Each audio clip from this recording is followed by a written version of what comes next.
चलिए स्टूडेंट्स, हम लोग प्रश्नावली 10.2 के क्वेश्चंस को सॉल्व करते हैं। तो स्टूडेंट्स आप लोग देखिए क्वेश्चन को देखिए, यहाँ पे क्या कह रहा। प्रश्न संख्या 1, 2, 3 में सही विकल्प चुनिए एवं उचित कारण दीजिए। तो हमें क्या करना है, हमें सही विकल्प चुनना है 1, 2, 3 में। तो क्वेश्चन नंबर 1 को आप पढ़िए, देखिए इसमें क्या कह रहा। एक बिंदु Q से एक वृत्त पर स्पर्श रेखा की लंबाई 24 सेंटीमीटर तथा Q की केंद्र से दूरी 25 सेंटीमीटर है। तो चलिए स्टूडेंट्स, हम लोग एक वृत्त बना लेते हैं। तो यहाँ पर हमने एक वृत्त ड्रॉ किया, यहाँ पे हमने एक वृत्त बना लिया और ये हमारा क्या हो गया, ये हमारा वृत्त हो गया। आगे देखिए क्या कहा जा रहा है। एक बिंदु Q से वृत्त पर स्पर्श रेखा की लंबाई, एक बिंदु Q से, तो समझिए हमारे पास कोई बिंदु क्या है, यहाँ पे हमारे पास एक बिंदु हो गया और ए बिंदु क्या हो गया, Q से, Q हो गया।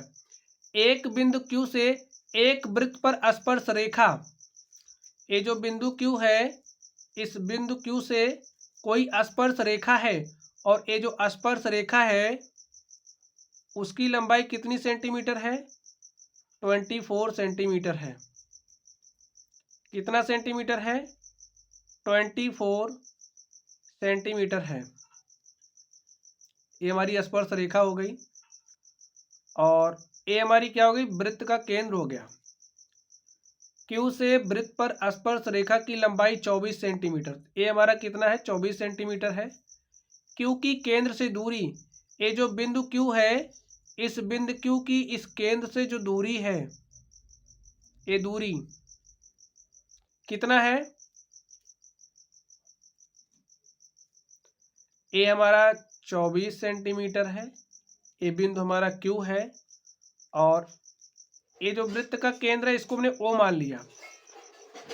बिंदु Q की केंद्र से दूरी कितनी है, 25 सेंटीमीटर। तो यहाँ पे हमने 25 राइट कर लिया।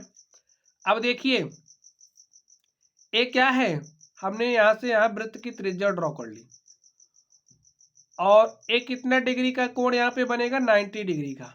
क्यों बनेगा, क्योंकि जो वृत्त की त्रिज्या होती है वो स्पर्श रेखा पर क्या होती है, लंब होती है। तो यहाँ पे चलिए हम इसको एक नाम दे देते हैं, इसको हमने नाम दिया T। ये जो हमारा QT है, QT क्या है, स्पर्श रेखा है और जिसकी लंबाई हमें 24 सेंटीमीटर दी गई है। ठीक स्टूडेंट्स, और यहाँ पे जो एंगल बन रहा 90 डिग्री का बनेगा। क्यों बनेगा, क्योंकि अभी हमने कहा कि जो वृत्त की त्रिज्या होती है वो स्पर्श रेखा पर क्या होती है, लंब होती है। अब देखिए हमें क्या बताना, हमें वृत्त की त्रिज्या क्या है यही बतानी है।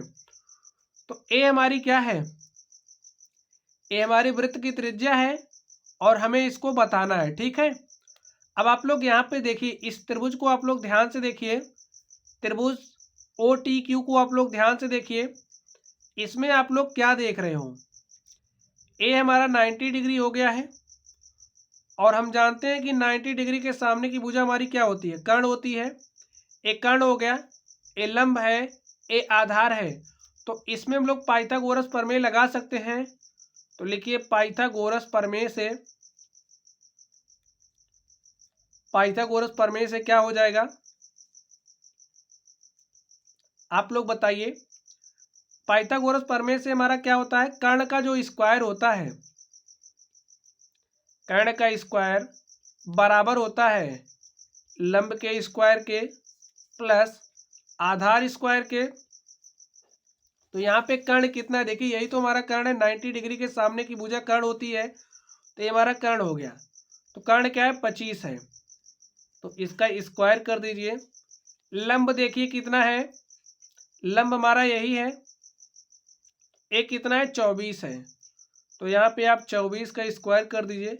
और जो आधार है, आधार हमारी त्रिज्या हमें यही निकालना है, तो इसको आप OT लिख दीजिए, इसको आप लिख दीजिए OT का स्क्वायर, और हमें यही निकालना है। तो इसका स्क्वायर करिए, 25 का स्क्वायर करेंगे तो 25 का स्क्वायर कितना होता है, 625। 24 का स्क्वायर करेंगे तो 576 होता है, प्लस OT का होल स्क्वायर। OT², ठीक है। इस 576 को आप इस तरफ भेज दीजिए, तो 625 माइनस 576 करेंगे, यहाँ से हमारे पास क्या है OT²। अब आप लोग घटाइए, 625 में से 576 घटाएंगे, देखिए क्या हो जाएगा, 15 में से 6 घटाएंगे तो 9 आ जाएगा। यहाँ पे देखिए, यहाँ पे बचा 1, तो 1 में से 7 तो जाएगा नहीं, तो यहाँ से लेकर के आएंगे उधार, यहाँ पे हो जाएगा 11, 11 में से 7 घटाएंगे तो 4 हो जाएगा, 5 में से 5 घटा देंगे तो 0 हो जाएगा। यहाँ पे हमारे पास क्या है OT²। अब आप लोग ध्यान से देखिए, हमारा OT इज इक्वल टू क्या हो जाएगा, √49, और इसका वर्गमूल ले लेंगे, हमारे पास OT क्या आ जाएगा 7। तो आप लोग देखिए 7 हमारा कहाँ पे है, यहाँ पे है, तो ऑप्शन नंबर ए हमारा क्या है, करेक्ट है। समझ गए स्टूडेंट्स आप लोग। चलिए अब हम लोग सेकंड नंबर पर चलते हैं और देखते हैं कि सेकंड नंबर का सॉल्यूशन क्या होगा। तो चलिए स्टूडेंट्स, आप लोग क्वेश्चन को देखिए, सेकंड नंबर को देखिए, इसमें क्या कहा जा रहा है। इसमें कह रहा है आकृति 10.11 में, तो यहाँ पे ए हमारी आकृति 10.11 है। यदि टीपी कहाँ पे है, ए हमारी टीपी है, टीपी टीक्यू कहाँ पे है, यहाँ पे है टीक्यू। केंद्र ओ यहाँ पे केंद्र ओ वाला एक वृत्त है। किसी वृत्त पर दो स्पर्श रेखाएं इस प्रकार हैं कि, ए हमारी क्या है, स्पर्श रेखाएं इस प्रकार हैं कि जो एंगल POQ है, यहाँ पे आप लोग देखिए एंगल POQ, यानी कि इस वाले एंगल की बात कर रहा है, ए वाला एंगल POQ कितना है, 110 डिग्री है। तो एंगल PTQ का मान ज्ञात कीजिए। हमें कौन सा एंगल निकालना है, हमें एंगल PTQ यानी कि इस वाले एंगल को निकालना है। तो स्टूडेंट्स अब आप लोग इसको देखते ही निकाल ले जाओगे, क्योंकि आप लोग जानते हो जो वृत्त की त्रिज्या होती है, ए हमारा OP है क्या, आप लोग सोचिए, सोचने के बाद बताइए। OP हमारी क्या है, त्रिज्या है, और यहाँ पे OQ क्या है, OQ भी त्रिज्या है। और हम जानते हैं कि जो वृत्त की त्रिज्या होती है वो स्पर्श रेखा पर क्या होती है, लंब होती है। तो PT हमारी क्या है, स्पर्श रेखा। ए जो हमारा OP है त्रिज्या है, ए त्रिज्या PT पर क्या है, लंब होगी। तो यहाँ पे कितना डिग्री का कोण बनेगा, 90 डिग्री का। इसी तरीके से यहाँ पर भी 90 डिग्री का कोण बनेगा। और अब आप लोग इस वाली आकृति को ध्यान से देखिए, देखिए हमारी जो आकृति इस तरीके से बन रही है, इस आकृति को आप लोग ध्यान से देखिए।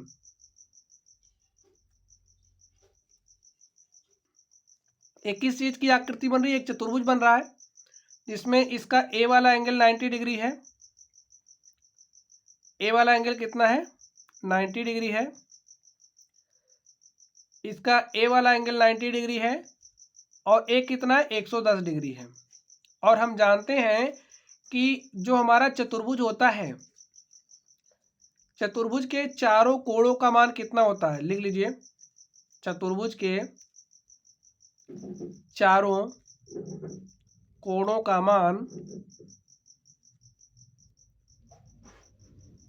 360 डिग्री होता है, बराबर कितना होता है, 360 डिग्री। तो चतुर्भुज के चार कोण यहाँ पे देखिए क्या क्या है। अगर हम लोग एंगल O की बात करें, एंगल P की बात करें, एंगल T की बात करें, एंगल T और एंगल Q, तो ये चार कोण हो गए। तो इनके चारों कोणों का मान भी 360 डिग्री होगा। और यहाँ से एंगल O देखिए हमें कितना दिया, 110 डिग्री। तो यहाँ पे आप 110 राइट कर दीजिए। एंगल P देखिए कितना है, 90 डिग्री, थ्योरम से आई हमारी। एंगल T की बात करें तो एंगल T हमें बताना है, एंगल T का मतलब एंगल PTQ, ठीक है। अगर हम एंगल T कह रहे हैं तो ये PTQ की ही बात हो रही है, ठीक है, कोई दूसरा नहीं है। तो यहाँ पे लिख भी सकते हो आप एंगल PTQ। जिस एंगल की बात करते हो वो बीच में होना चाहिए, प्लस एंगल Q, और एंगल Q क्या है, 90 डिग्री। यहाँ पे लिख दो 90 डिग्री इज इक्वल टू 360। अब आप लोग इसको जोड़ लीजिए। देखिए 110 में 90 जोड़ेंगे कितना हो जाएगा 200, और इसमें 90 जोड़ेंगे तो 290। तो जो हमारा एंगल पी टी क्यू है इक्वल टू हो जाएगा 360 डिग्री, और प्लस 290 को उधर भेजेंगे तो माइनस 290 हो जाएगा। घटा लीजिए, 0 में से 0 घटाएंगे तो 0 हो जाएगा। 6 में से 9 नहीं जाएगा तो 16 में से 9, और 16 में से 9 घटाएंगे कितना हो जाएगा 7। और यहाँ से जो हमारा एंगल पी टी क्यू है वो कितना डिग्री आ गया 70 डिग्री। तो स्टूडेंट्स आप लोग समझ गए होंगे। तो यहाँ पे हमारा जो ऑप्शन नंबर बी है वो क्या है, करेक्ट है। चलिए अब हम लोग इसके थर्ड नंबर पर चलते हैं और देखते हैं थर्ड नंबर का सॉल्यूशन क्या होगा। आप लोग थर्ड नंबर को ध्यान से देखिए।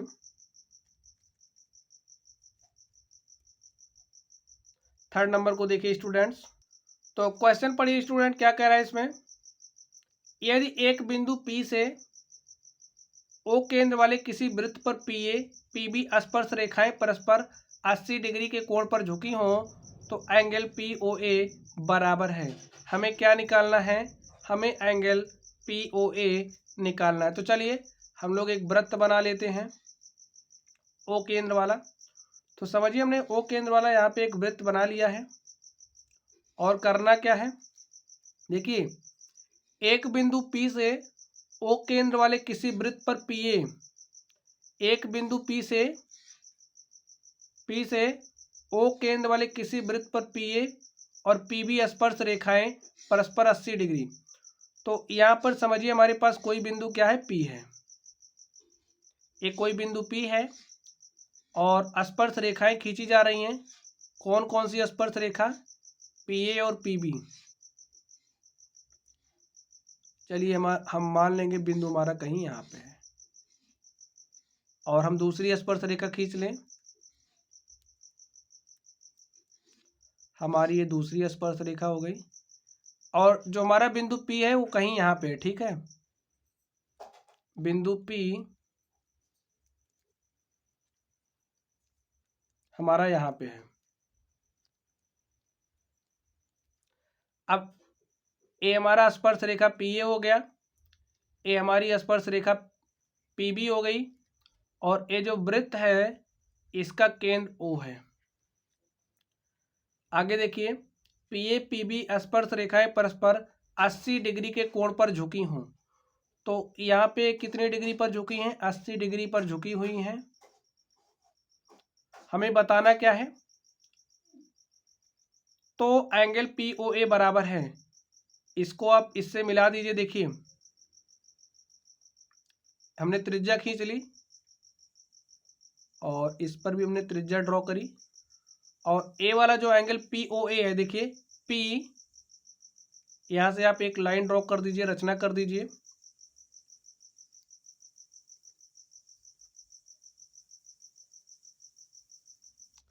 चलिए हमने एक रचना कर दी ऐसे। अब यहाँ पर आप लोग देख रहे हो, देखिए POA POA, हमें यही वाला एंगल बताना है। अब आप लोग ध्यान से सोचिए, ध्यान से देखिए, ए हमारा कितना डिग्री है 90 डिग्री। यहाँ पे हमारा कितना डिग्री बनेगा 90 डिग्री। 90 डिग्री क्यों, इस बात को आप लोग समझ लीजिए। जैसे कि हमारे पास कोई वृत्त है और ए समझिए वृत्त की स्पर्श रेखा हो गई, और ए क्या है वृत्त की त्रिज्या। तो वृत्त की त्रिज्या क्या होती है, स्पर्श रेखा पर क्या होती है, लंब होती है, यानी कि 90 डिग्री का कोण बनाती है। तो ए हमारी स्पर्श रेखा हो गई, ए वृत्त की त्रिज्या, तो वृत्त की त्रिज्या क्या हो जाएगी, स्पर्श रेखा पर लंब हो जाएगी। अब स्टूडेंट्स यहाँ पर आप लोगों को ध्यान से देखना होगा। अब ध्यान से देखिए, हम लोग किस में देखेंगे, हम लोग देखेंगे त्रिभुज POA में। लिखिए त्रिभुज, सॉल्यूशन लिख लीजिए इसका। हम लोग देखेंगे त्रिभुज POA तथा किसमें देखेंगे, POA तथा POB में। लिखिए त्रिभुज POB में। अब इसमें क्या होगा, आप लोग ध्यान से देखिए तभी इस क्वेश्चन को सॉल्व कर पाएंगे। POA तथा POB में इसमें क्या है, ये जो PA है,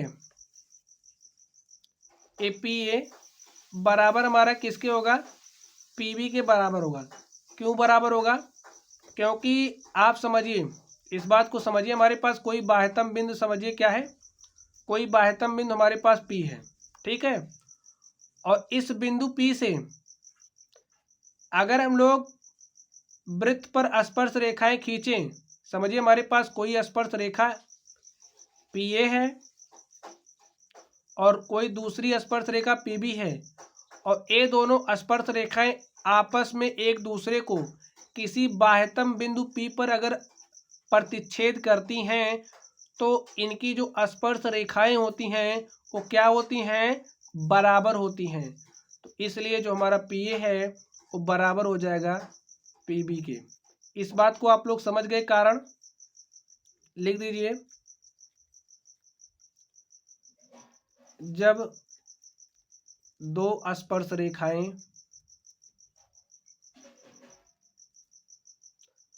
रेखाएं आपस में एक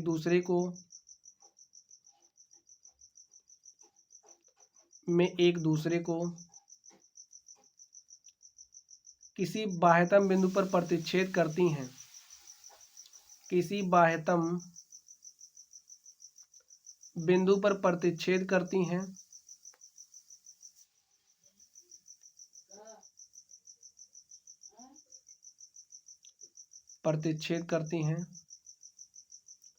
तो दोनों स्पर्श रेखाएं क्या होती हैं, बराबर होती हैं।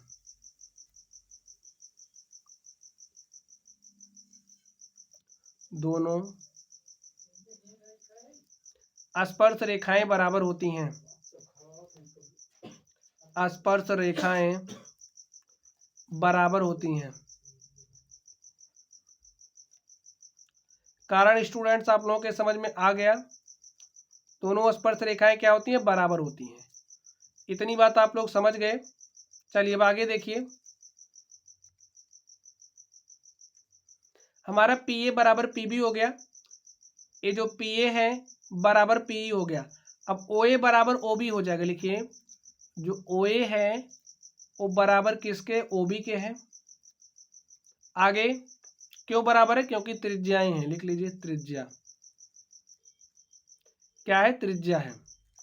नेक्स्ट, अब यहाँ पे देखिए ये जो एंगल है, ये एंगल देखिए, और ये एंगल 90 डिग्री है, तो लिख दीजिए जो एंगल OAP है, एंगल OAP बराबर है OBP के, एंगल OBP के। तो स्टूडेंट्स यहाँ पर आप लोग देख रहे हैं हमारी RHS सर्वांग समता की कसौटी फॉलो हो रही है। लिखिए RHS सर्वांग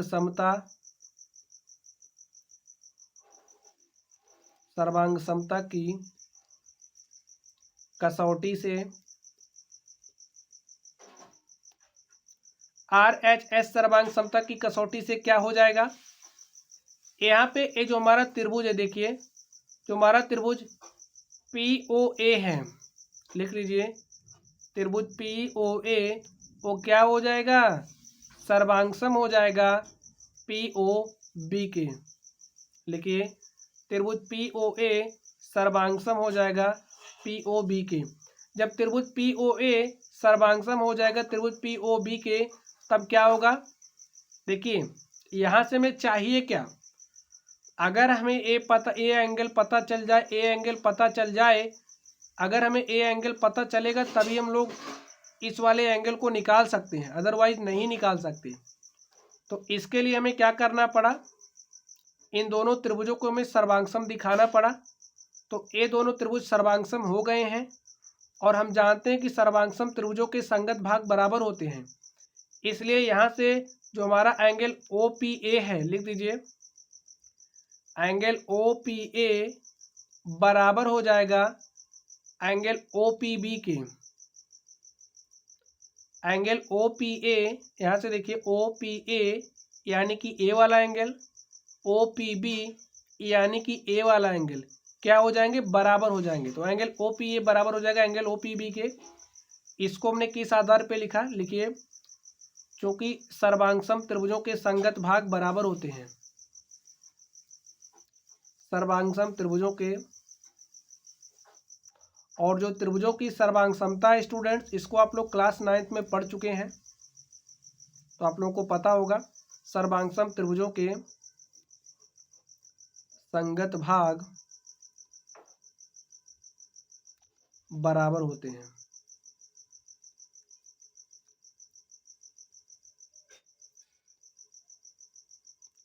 तो यहां से अब ए वाला एंगल इसके बराबर होगा, ए 80 डिग्री है, बराबर कब होगा, जब ए वाला 40 डिग्री हो जाए और ए वाला भी 40 डिग्री हो जाए। तो यहां से देखिए हमें क्या मिला, लिख दीजिए angle O P A is equal to 40 degree. जो हमारा ओ पी ए है वो कितना हो गया, 40 डिग्री। अब इतना हमारा एंगल 40 डिग्री हो गया है, ठीक स्टूडेंट्स। अब इतना 40 डिग्री हो गया है, ये 90 डिग्री है, तो 90 40 कितना हो गया, 130। और अगर हमारे पास कोई भी त्रिभुज है, कोई भी त्रिभुज है, त्रिभुज के तीनों कोणों का योग कितना डिग्री होता है, 180 डिग्री होता है, जिसमें से समझिए ए हमारा 90 बन चुका है और यहाँ पे हमारा 40 बन चुका है। तो 90 40 130 हो गया, बचा कितना, 50 डिग्री। तो यहाँ से ए वाला जो हमारा एंगल है, एंगल पी ओ ए, वो कितना डिग्री का हो जाएगा, 50 डिग्री का। तो थोड़ा सा लंबा है, समझ लिए होंगे, तो आप लोग जल्दी से कर ले जाएंगे। तो चलिए स्टूडेंट्स, अब लोग नेक्स्ट नंबर पर चलते हैं और देखते हैं हमारा अगला प्रश्न क्या है। चलिए हम लोग अगले प्रश्न की तरफ चलते हैं। तो क्वेश्चन को देखिए स्टूडेंट, क्वेश्चन नंबर 4 को। तो देखिए 4 नंबर में क्या कहा जा रहा है, इसमें कह रहा है सिद्ध कीजिए कि, क्या करना है, सिद्ध करना है। इसमें कहा जा रहा है सिद्ध कीजिए कि किसी वृत्त के किसी व्यास के सिरों पर खींची गई स्पर्श रेखाएं समांतर होती हैं। तो चलिए स्टूडेंट्स, सबसे पहले हम लोग एक वृत्त खींचते हैं और वृत्त का व्यास खींचते हैं। तो स्टूडेंट्स, हमने यहाँ पे एक वृत्त ड्रॉ कर लिया है, यहाँ पर हमने एक वृत्त खींचा और वृत्त के किसी व्यास के सिरों, तो हम लोग वृत्त का व्यास भी खींच लेते हैं। तो समझिए हमने वृत्त का व्यास कुछ इस तरीके से खींच लिया।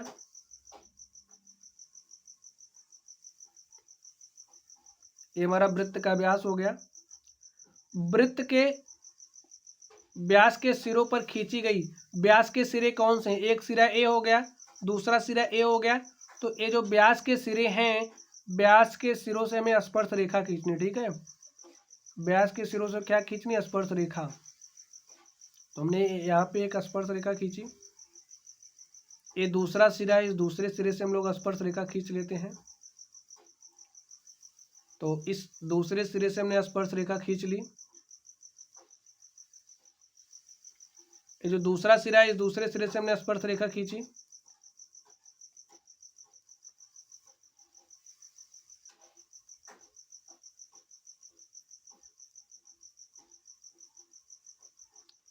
खींच लीजिए स्पर्श रेखा।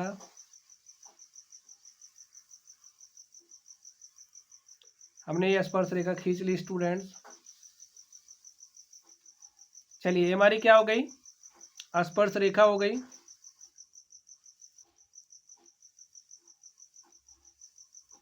इसको हम नाम दे देते हैं, इसको हमने नाम दिया ए, इसको हमने नाम दिया बी, और इसको हमने नाम दिया सी, इसको हमने नाम क्या दिया, डी। अब यहाँ पे क्या है, ये वृत्त का केंद्र है। इतनी बात स्टूडेंट्स आप लोग जानते हैं। अब हमें सिद्ध क्या करना है, ये जो स्पर्श रेखाएं हैं जो वृत्त के सिरे से होकर के जा रही हैं, इन्हें में समांतर दिखाना है। क्या दिखाना है? समांतर दिखाना है। क्या दिखाना है स्टूडेंट? समांतर। और जो स्टूडेंट व्यास के सिरे हैं, व्यास के सिरों को भी हम लोग कोई बिंदु मान लेते हैं। हमने इसको x मान लिया और इसको हमने क्या मान लिया? y मान लिया। ठीक है, चलिए हम लोग इसको सॉल्व करते हैं और देखते हैं इसका सॉल्यूशन क्या हो जाएगा। हम लोग इस 4 नंबर को सॉल्व कर रहे हैं, 5 नंबर पे आपको ध्यान नहीं देना है। चलिए, तो हमें दिखाना है, लिख लीजिए क्या दिखाना है, लिख लीजिए सिद्ध करना है, सिद्ध करना है। यहाँ पे ये जो हमारा ए बी है वो समांतर है सी डी के, ए बी समांतर सी डी है। अब स्टूडेंट्स आप लोग जरा सा दिमाग लगाइए और सोचिए इसको हम लोग कैसे समांतर दिखा सकते हैं।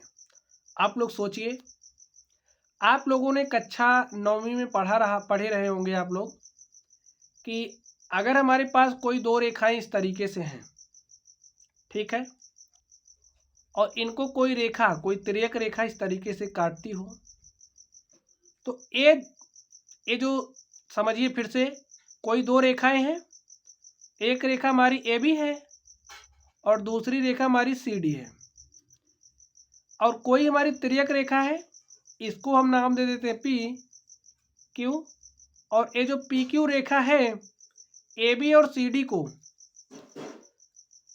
विभाजित कर रही है, इस बिंदु और इस बिंदु पर काट रही है। अब जब हमें इसे समांतर दिखाना होता था तो हम लोग क्या करते थे? हम लोग दिखा देते थे किसी एक ही ओर के जो अंतः कोण है, किसी एक ही ओर के अंतः कोणों का जो योग है, उसको जब हम संपूरक दिखा देते थे तो क्या होता था? ये दोनों रेखाएं समांतर सिद्ध हो जाती थी। या फिर हम लोग और क्या करते थे? हम लोग क्या करते थे? किसी एक एकांतर कोणों का जो युग्म है उसको बराबर दिखा दे। हम लोग या तो इस वाले एंगल को इस वाले एंगल के बराबर दिखा दे, या फिर क्या कर सकते हैं? किसी एक ही ओर के, दो कंडीशंस है हमारे पास, पहली एकांतर कोण वाली और दूसरी एक ही ओर के जो अंतः कोण हैं, इनके योगों को हम लोग संपूरक दिखा दें। तो यही थियरम, यही रूल हम लोग इसमें अप्लाई करेंगे। अब स्टूडेंट देखिए, इसकी उत्पत्ति आप लोग समझ गए होंगे हमें करना क्या है। अब ध्यान से देखिए, ए बी है और ए सी डी है, और जो हमारी तिर्यक रेखा है उस तिर्यक रेखा के रूप में आप लोग इस एक्स वाई को ले लीजिए। ए एक्स वाई है, इसको ऐसे आगे बढ़ा दो। व्यास तो हमारा यहाँ से लेकर के यहाँ तक है, तो उस रूल को हम लोग यहाँ पे अप्लाई कर सकते हैं, तो अप्लाई कर दीजिए। हम लोग अगर इस वाले एंगल को, एक ही ओर के जो अंतः कोण हैं, इनको अगर हम लोग संपूरक दिखा दें तो हमारा प्रूफ हो जाएगा समांतर है रेखाएं। तो लिखिए उत्पत्ति। अब यहाँ से क्या होगा? ए वाला जो एंगल है वो कितना डिग्री हो जाएगा? 90 डिग्री। लिखिए, इसको आप ओ लिख दीजिए। अगर हम बात करें एंगल ओ एक्स बी या फिर बी एक्स ओ की, लिखिए angle B X O is equal to कितना डिग्री है? 90 डिग्री। आगे देखिए, अगर हम लोग एंगल डी वाई ओ की बात करें तो angle D Y O is equal to कितना डिग्री हो जाएगा? 90 डिग्री। ये भी होगा। क्यों होगा? आप लोग सोच करके बताइए क्यों होगा। चलिए हम कारण दे देते हैं दोनों का एक साथ, क्योंकि ए बी वृत्त की त्रिज्या है, ए बी वृत्त की त्रिज्या, और सी डी और ए बी क्या है? स्पर्श रेखा है। लिख लीजिए, क्योंकि वृत्त की जो त्रिज्या है, वृत्त की त्रिज्या स्पर्श रेखा पर लंब होती है। स्पर्श रेखा पर लंब होती है। तो वृत्त की त्रिज्या स्पर्श रेखा पर लंब होती है, इसलिए हमारा ए वाला जो एंगल है, ए वाला एंगल कितना डिग्री होगा, 90 डिग्री। अब स्टूडेंट्स, अब हम लोग इसको प्रूव करने की तरफ चलेंगे। एक ही ओर के अंतःकोणों का योग संपूरक होना चाहिए, तो जोड़ लीजिए समीकरण 1 और 2 को। ए वाला एंगल हमें मिल गया, ए वाला एंगल मिल गया, दोनों एंगल को जोड़ लीजिए। लिख दीजिए हम जानते हैं, या फिर आप लोग समीकरण 1 और 2 को हल कर लीजिए। लिखिए समीकरण 1 तथा 2 को जोड़ने पर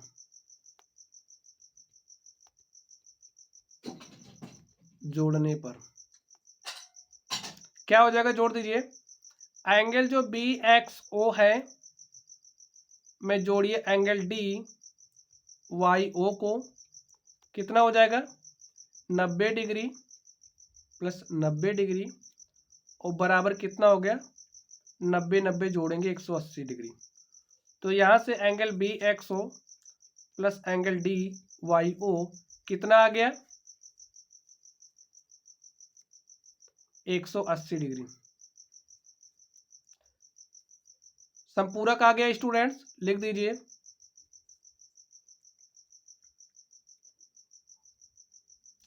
अतः इससे सिद्ध होता है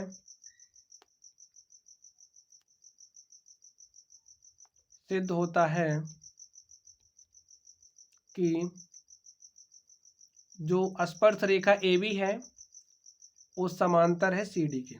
और हमने इसको किस बेसिस पे लिखा, क्योंकि जब हमारे पास दो रेखाएं हों, इनको कोई रेखा काट रही हो, तो ये दोनों रेखाएं समांतर कब होंगी, जब इनके एक ही ओर के अंतःकोणों का मान संपूरक हो, अंतःकोणों का योग संपूरक हो। तो इसी बेसिस पे हमने लिखा कि जो हमारा AB है वो समांतर है CD के। तो इससे यह सिद्ध होता है कि जो हमारा AB है वो समांतर किसके है, CD के। तो लिख दीजिए, यहाँ से हम ये हमारा प्रूव हो गया। जो हमें करना था, किसी व्यास के सिरों पर खींची गई स्पर्श रेखाएं समांतर होती हैं, इसको लिख दीजिए आप लोग।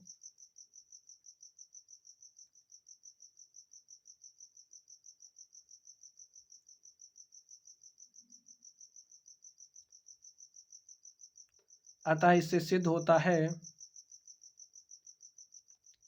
कि व्यास के सिरों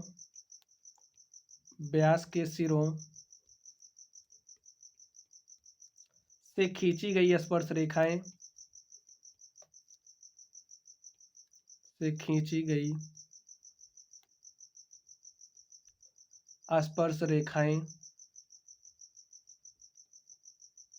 रेखाएं क्या होती हैं स्टूडेंट्स, व्यास के सिरों से खींची गई स्पर्श रेखाएं समांतर होती हैं।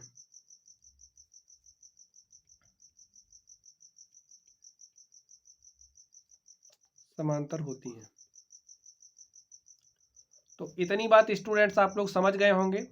चलिए अब लोग अगले क्वेश्चन पर चलते हैं, क्वेश्चन नंबर 5 पर चलते हैं और देखते हैं हमारा क्वेश्चन नंबर 5 क्या है।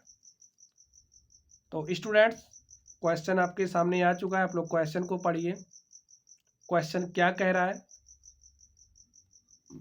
इसको समझिए और उसके बाद इसको सॉल्व करने का प्रयास कीजिए।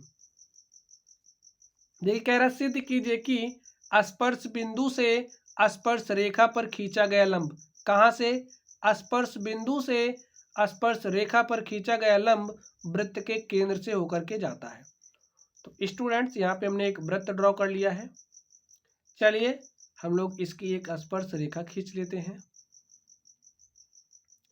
यहाँ पे हमने एक स्पर्श रेखा खींच ली और हमें इसे क्या करना है, प्रूव करना है, सिद्ध करना है।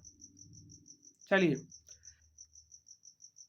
ये जो हमारी स्पर्श रेखा है इसको हम लोग मान लेते हैं AB है, और यहाँ पे जो हमारा स्पर्श बिंदु है इस स्पर्श बिंदु को हम लोग P मान लेते हैं। अब सॉल्यूशन इसका क्या हो जाएगा, हमें सिद्ध करना है। क्या सिद्ध करना है इस बात को आप लोग समझ लीजिए। स्पर्श रेखा पर खींचा गया लंब, तो ये जो हमारी स्पर्श रेखा है, अगर हम लोग इस पर कोई लंब खींचें तो ये जो हमारा लंब होगा वो वृत्त के केंद्र से होकर के जाता है, हमें यही दिखाना है। तो चलिए स्टूडेंट्स, जैसा क्वेश्चन कह रहा हम लोग वैसा ही करते हैं। तो हम लोग एक लंब ड्रॉ कर लेते हैं, हम लोग एक लंब खींच लेते हैं। तो इस पर हम लोग लंब कैसे खींचेंगे? लंब खींचने का मतलब है कि ऐसे खींचेंगे 90 डिग्री का कोण बने। तो चलिए हम लोग 90 डिग्री का कोण बनाते हैं। हमारा 90 डिग्री का एंगल यहाँ पे बन गया, ठीक है। अभी ये वृत्त का केंद्र है, इस बात पर आप लोग ध्यान मत दीजिए। 90 डिग्री का एंगल अगर आप खींचेंगे इस स्पर्श बिंदु से तो यहीं से होकर के जाएगा, ऐसा हम मान के चल रहे हैं। कहीं दूसरी जगह से होता जाएगा, ऐसे भी आप खींच सकते हो, लेकिन फिर वो 90 डिग्री का नहीं रह जाएगा। तो इसलिए हम लोग समझिए प्रकार रख के खींच रहे हैं। यहाँ से ये 90 डिग्री का है। तो स्टूडेंट्स, आप लोग इस सेंटर को O मान लीजिए, ये हमारा O है।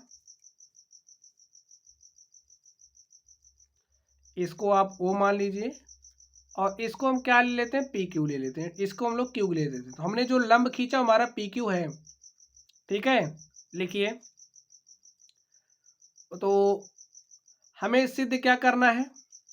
हमें दिया क्या, पहले आप लोग इसको लिख लीजिए।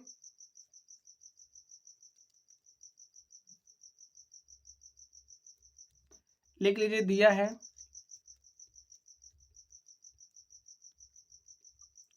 O केंद्र वाले वृत्त की, O केंद्र वाले वृत्त की स्पर्श रेखा AB है। स्पर्श रेखा AB है। और हमने रचना क्या किया, आप लोग इसको समझ लीजिए। देखिए, हमने रचना क्या करी, PQ परपेंडिकुलर AB खींचा, PQ परपेंडिकुलर AB हमने खींचा है। क्यों खींचा? क्योंकि यहाँ पे हमें दिया है, देखिए, स्पर्श बिंदु से स्पर्श रेखा पर खींचा गया लंब, स्पर्श रेखा पर खींचा गया लंब, या फिर आप लोग इसको रचना से हटा ही दीजिए, ये भी हमें लिख दीजिए, दिया है, ठीक है। चलिए हम लोग इसको सॉल्व करते हैं, इसको प्रूव करते हैं। अब आप लोग यहाँ पर ध्यान से देखिए, यहाँ पे जो हमारा एंगल BPQ है वो कितना डिग्री का है? 90 डिग्री का है। जब PQ परपेंडिकुलर AB है, PQ परपेंडिकुलर AB पे है, तो यहाँ पे हमारा एंगल 90 डिग्री का ही बनेगा। तो लिख दीजिए angle BPQ is equal to 90 degree, और इसको आप लोग मान लीजिए समीकरण नंबर 1, ठीक है स्टूडेंट्स। और यहाँ पर आप लोग एक चीज और देख रहे हो स्टूडेंट, क्या देख रहे हो? ये जो हमारा OP है वो क्या है? वृत्त की त्रिज्या है। OP क्या है? त्रिज्या है। और त्रिज्या कहाँ पे है? देखिए, इसी स्पर्श रेखा पर ही है। तो यहां से जो OP है, अगर हम लोग एंगल OPB की बात करें, या फिर आप लोग BPO लिख सकते हो, कुछ भी लिख लेना। एंगल BPO वो कितना डिग्री का है? वो भी 90 डिग्री का है। क्यों 90 डिग्री है? आप लोग सोच करके बताइए, क्यों 90 डिग्री है? क्योंकि वृत्त की जो त्रिज्या होती है, स्पर्श रेखा पर क्या होती है?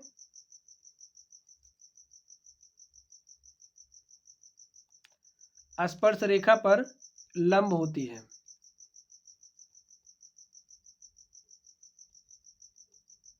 लंब होती है। अब यहाँ पे देखिए, समीकरण 1 और 2 से में क्या मिल रहा है? जो हमारा एंगल BPQ है और जो हमारा एंगल BPO है, दोनों 90 डिग्री हैं। लिख लीजिए समीकरण 1 तथा 2 से जो हमारा एंगल BPQ है वो बराबर है एंगल BPO की। अब ए बराबर है, इसका मतलब क्या है आप लोग बताइए। इसको आप मान लीजिए समीकरण नंबर 3। आप लोग अब ध्यान से यहां पे समझिए। अब दोनों एंगल बराबर कब होंगे? दोनों एंगल बराबर कब होंगे? जब एक ही लाइन में होंगे, ठीक है, जब कोइंसाइड करेंगी। तो यहां पे लिखिए समीकरण 3 से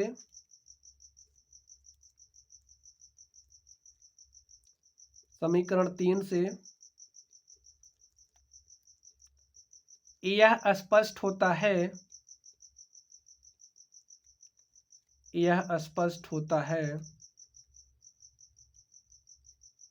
कि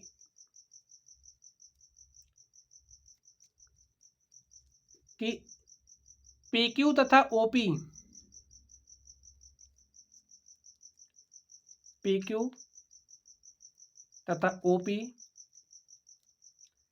एक ही रेखा पर हैं।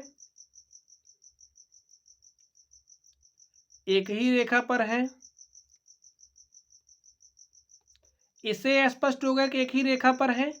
और इसमें OP क्या है आप लोग ध्यान से सुनिए, ध्यान से समझिए।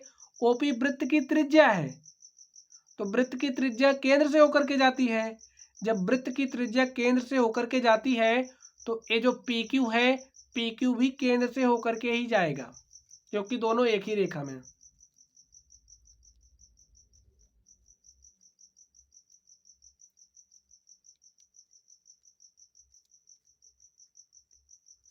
लिख लीजिए, हम जानते हैं OP क्या है? वृत्त की त्रिज्या। इसलिए हमारा जो PQ है, जो हमने लंब खींचा था स्पर्श रेखा से, इसलिए PQ स्पर्श PQ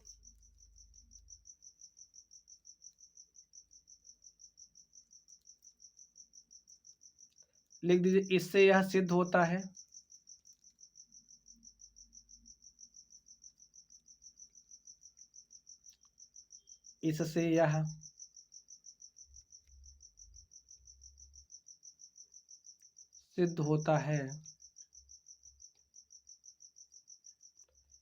कि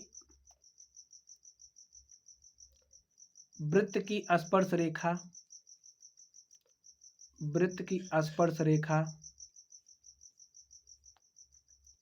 पर खींचा गया लंब रेखा पर, वृत्त की स्पर्श रेखा पर खींचा गया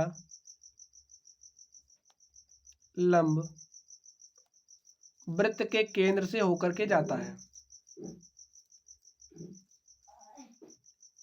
वृत्त के केंद्र से होकर जाता है। तो स्टूडेंट्स आप लोग समझ गए? फिर से समझ लीजिए एक बार, फिर से समझ लीजिए। ये दोनों एक ही रेखा में हैं, ये तो हमारा सिद्ध हो गया। ये दोनों एक ही रेखा में सिद्ध हो चुका है। जब OP वृत्त की त्रिज्या है तो त्रिज्या तो केंद्र से ही होकर जाएगी। अब दोनों एक ही रेखा में है तो ये जो हमारा लंब PQ है ये भी केंद्र से होकर जाएगा। इससे यह बात सिद्ध हो जा रही है। तो स्टूडेंट्स इस तरीके से हमने इस क्वेश्चन को सॉल्व किया। चलिए आप लोग पढ़ते रहिए। अगर आप लोगों को कोई भी डाउट हो तो आप लोग कमेंट बॉक्स में कमेंट करना। वीडियो पसंद आए तो वीडियो को लाइक करिएगा, चैनल पर नए हो तो चैनल को सब्सक्राइब करिएगा। तो चलिए स्टूडेंट्स आप लोग पढ़ते रहिए। Thank you.